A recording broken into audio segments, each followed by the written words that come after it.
Welcome to the Undead Sages podcast, where we take advantage of AI to talk to long-dead wise men and women. Of special interest is the question how sensitive people like you and me can live rich and meaningful lives in our uncertain times. My name is Marijn de Haan, and today we'll be talking to Sigmund Freud. Born around 170 years ago in Austria, Freud developed psychoanalysis, a method that has profoundly impacted our understanding of the human psyche. His theories on the unconscious, dream interpretation, and childhood development have sparked debate for over a century. A controversial yet undeniably pivotal figure, Freud's ideas continue to shape psychology, psychiatry, and popular culture. Let's travel back in time to the Vienna of the 1930s. Please welcome to the podcast, Sigmund Freud. Welcome, Marijn, to London. It's September 1939, and I'm at the end of my earthly existence. You may have thought to find me in Vienna, but it seems there is a war coming, and I have had to flee for my safety. Oh, I see we're in London instead of Vienna. Dear Mr. Freud, could you tell us about your life? I was born in 1856 in the small town of Freiburg, Moravia, which is now part of the Czech Republic, though at the time it was part of the Austrian Empire. My family was Jewish, though we were not strictly religious.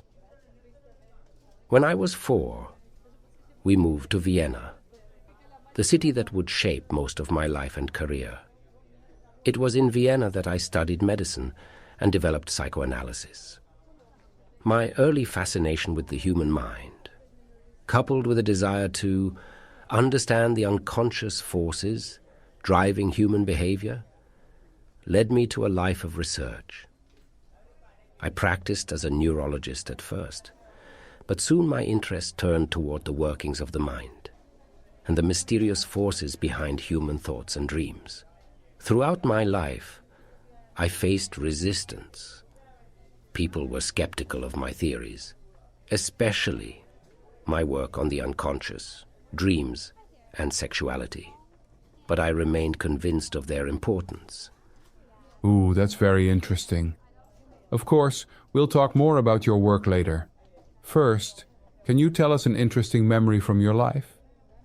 Let me tell you about a rather curious experience I had in 1896 while traveling by train. It was the height of my early work on dreams, and I was just beginning to form the ideas that would later become the interpretation of dreams. I was in a train compartment, thinking about some personal matters. Nothing too significant at first, or so I thought. As the train moved along, I began to doze off and found myself slipping into a dream. In this dream, I was standing in front of a large old house. I recognized it as a place from my childhood. Though the details were hazy, suddenly I felt a strange sense of dread and urgency, as if I were trying to reach something important inside, but couldn't find the door. The house seemed to grow larger and more imposing the harder I tried to enter. When I woke, I was struck by how vivid and unsettling it was. My mind raced, trying to make sense of it. It wasn't until later that I realized this dream had something to do with my father, who had passed away earlier that year. The house, as I came to understand it, symbolized my feelings about him, both my admiration and unresolved emotions. It was one of those moments when I felt the power of the unconscious so directly.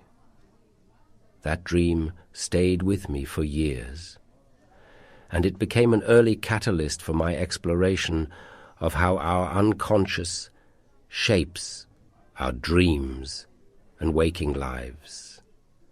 This experience helped convince me that dreams are not random.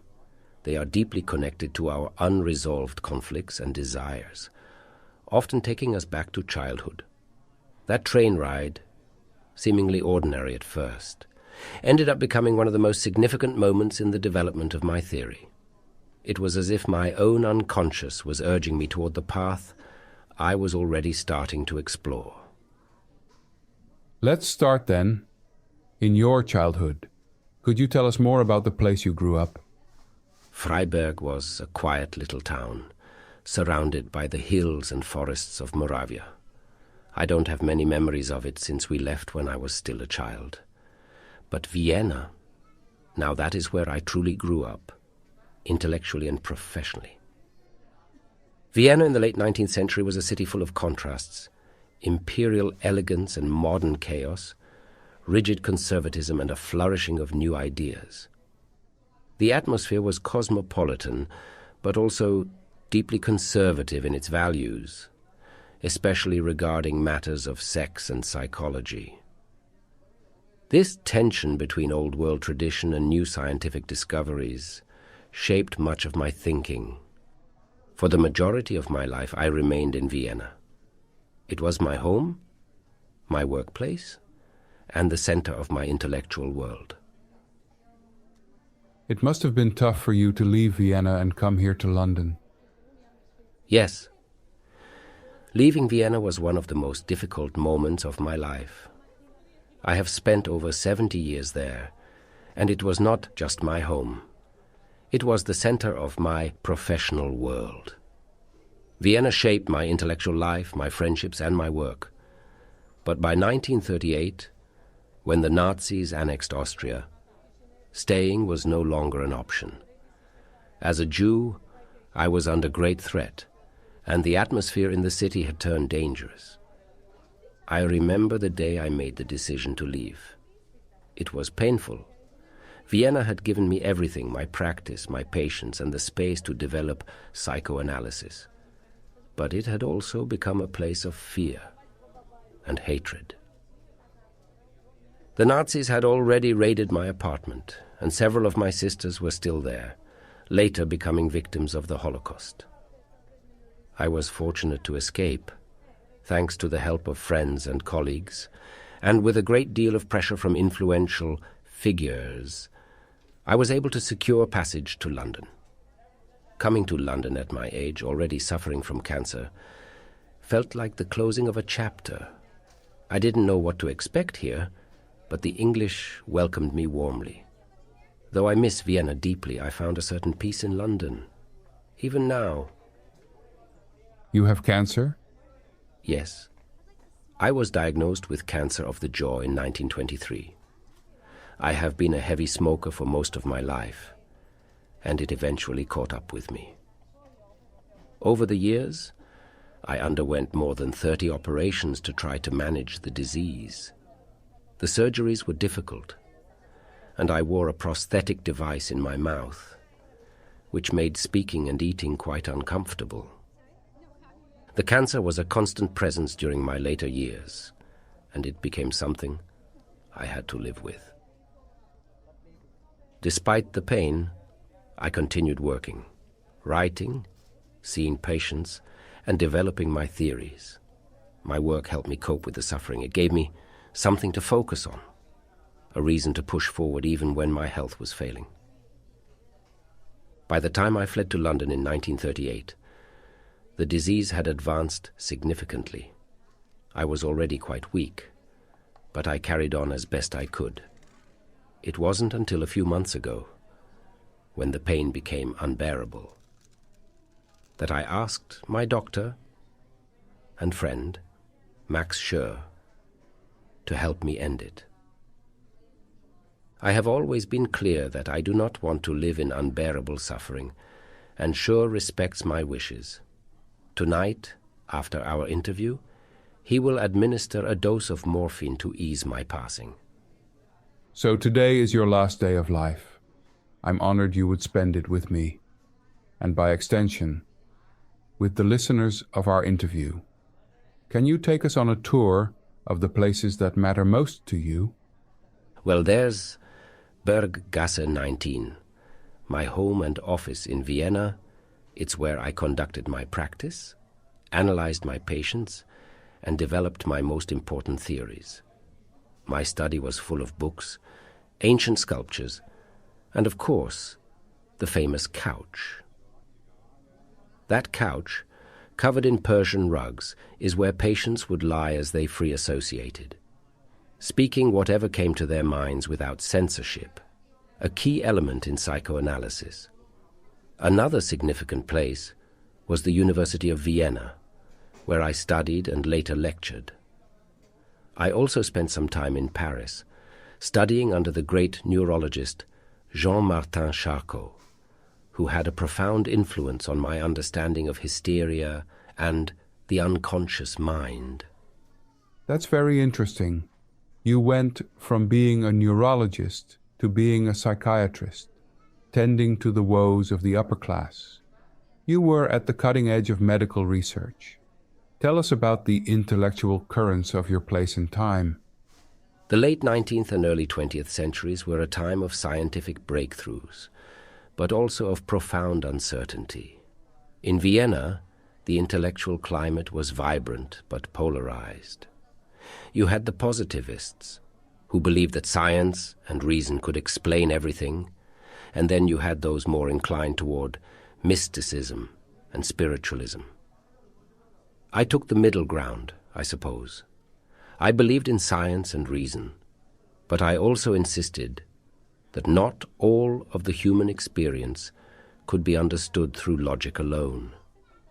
The unconscious mind, for instance, operates on its own laws, and to understand it, we need to look beyond mere rationality. I was also working at a time when the role of religion was starting to be questioned more widely. I myself was an atheist, though my Jewish identity was important to me culturally. My work on psychoanalysis challenged many religious views, especially regarding morality and human nature. You say the intellectual climate was polarized.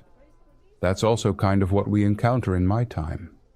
And in the 2000s and 20s, we have many conflicts. People don't even accept common truths anymore.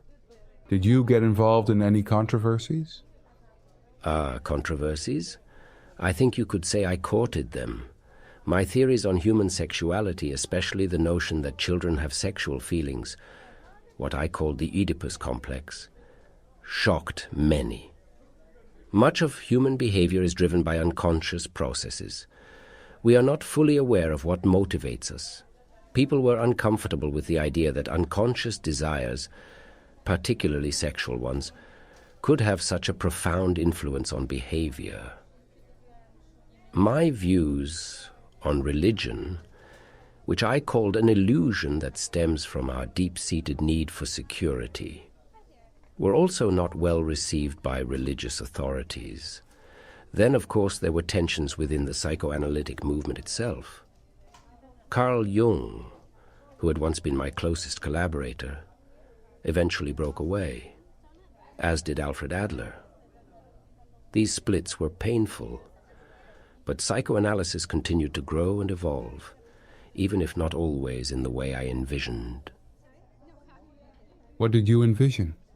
What I envisioned for psychoanalysis was a unified movement, grounded in the central role of the unconscious, particularly the influence of repressed desires, many of them sexual, on human behavior. My hope was that psychoanalysis would remain focused on these key ideas, which I saw as foundational to understanding the human psyche. I believed that early childhood experiences, especially within the family, and unconscious drives, primarily sexual in nature, shaped much of our later behavior and mental health. I wanted the movement to build on this framework. The breaks with Jung and Adler were painful, because their departures represented fundamental disagreements about the core of psychoanalysis. Jung moved toward a more mystical and spiritual interpretation, introducing concepts like the collective unconscious and archetypes, ideas that I found too speculative and, frankly, unscientific. Adler, on the other hand, put more emphasis on social dynamics and feelings of inferiority rather than unconscious sexual conflicts. While both developed interesting theories, they deviated from the foundation I had laid, and I feared that such splits would dilute the scientific rigor of psychoanalysis. I envisioned psychoanalysis as a scientific method, grounded in careful observation and analysis of the mind's hidden workings. I hoped it would continue evolving, but within the framework I had established. The importance of unconscious processes, the role of early development, and the exploration of repressed desires and conflicts. Do I understand correctly that psychoanalysis is a method for exploring the unconscious mind? Can you explain the process of psychoanalysis to us? The goal is to bring to the surface those thoughts, feelings, and desires that are hidden from our conscious awareness, but which influence our behavior and emotions in powerful ways. The process begins with what I call free association. The patient lies on a couch, relaxed, and speaks freely about whatever comes to mind, no matter how trivial, embarrassing, or disjointed it may seem. This is crucial because the unconscious often reveals itself in seemingly random or unintended thoughts. As the analyst, I listen carefully, looking for patterns or recurring themes, especially contradictions, slips of the tongue, what later practitioners called Freudian slips, or unusual emotional reactions. These can signal underlying conflicts or repressed desires. Dream analysis is another important technique. I believe dreams are a window into the unconscious. In dreams, our deepest wishes and fears can surface in symbolic form.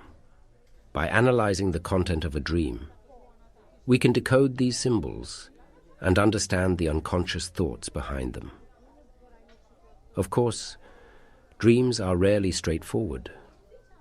They are often distorted by what I called the dream work, the mind's way of disguising these unacceptable desires to make them more tolerable. Oh, wow. Sorry to interrupt, but can you tell us more about this dream work? It is a distortion of the message the dream wants to tell us? Dream work is the process by which the unconscious mind takes those repressed thoughts, desires, and conflicts and transforms them into the content of our dreams. It's a kind of filtering mechanism, you could say. The real meaning of a dream is often too unsettling or unacceptable for the conscious mind to handle directly, so the dream work steps in to disguise it. In dreams, our hidden wishes, especially those from childhood, are always trying to push through. But since many of these desires conflict with our morals or the social norms we live by, the mind has to distort them in various ways to make them more bearable. For instance, several different thoughts or people might be condensed into a single image or figure. A dream about a person might actually be standing in for 2 or 3 important people in your life, merged into one. Then there's displacement. A strong emotion, like anger toward a loved one, might get shifted onto something insignificant, say, frustration with a random event or stranger in a dream. It's a way for the unconscious to express that emotion without confronting the real source. The mind also loves to use symbols. In dreams, certain objects or actions often represent deeper, often repressed desires. Sexual feelings, for instance, are frequently disguised in ways that seem unrelated, like dreaming about going up a staircase or passing through a door. Finally, after all that work is done, the mind tries to make the dream somewhat coherent.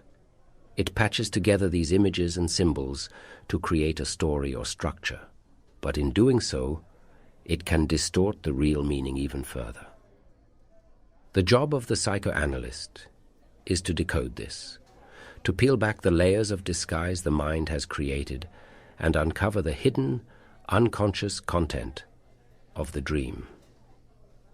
Dreams aren't just random nonsense. They reveal the inner workings of the unconscious mind, though always in a somewhat disguised, distorted form. The dream work allows these repressed desires to emerge, but in a way that doesn't overwhelm the dreamer. It's our role to help bring them to light. Thanks for that explanation. Makes a lot of sense. Please continue. You were explaining the process of psychoanalysis. Well, this is very important.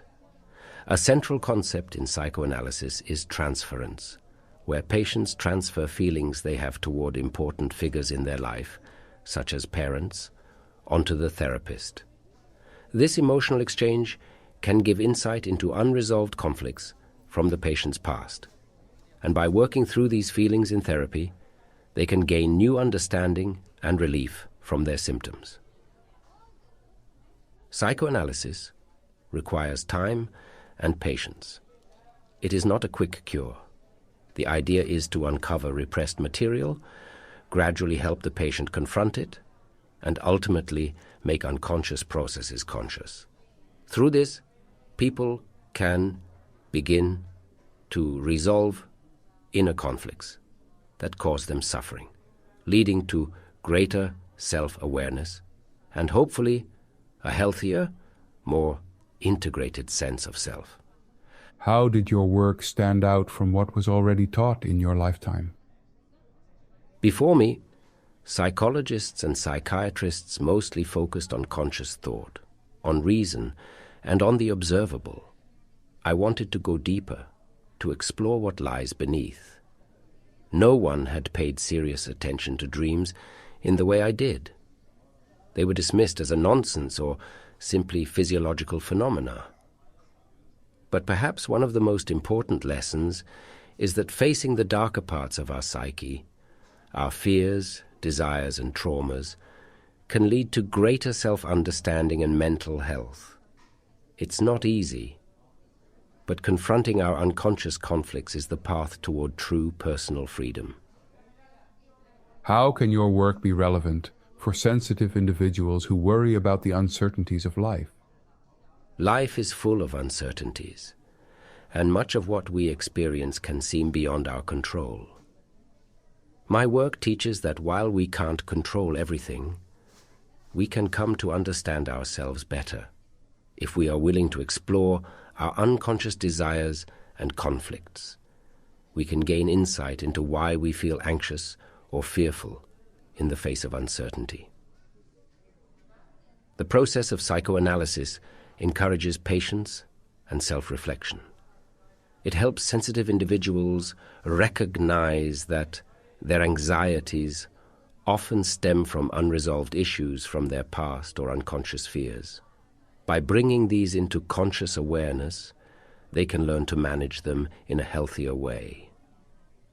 Sigmund Freud, thank you very much for allowing us to share your wisdom and your final hours. If you've enjoyed this conversation with Sigmund Freud, please share it with your friends, hit the like button, leave a comment, and subscribe to the podcast. In our next episode, on the Undead Sages podcast, we'll travel to 2nd century Rome to talk to Roman Emperor Marcus Aurelius. He is known as the last great emperor, and his diary of reflections, the Meditations, is still widely read. As a prominent Stoic from the ancient world, many find his wisdom to be as relevant today as it was back in the 2nd century. I hope to catch you on the next podcast.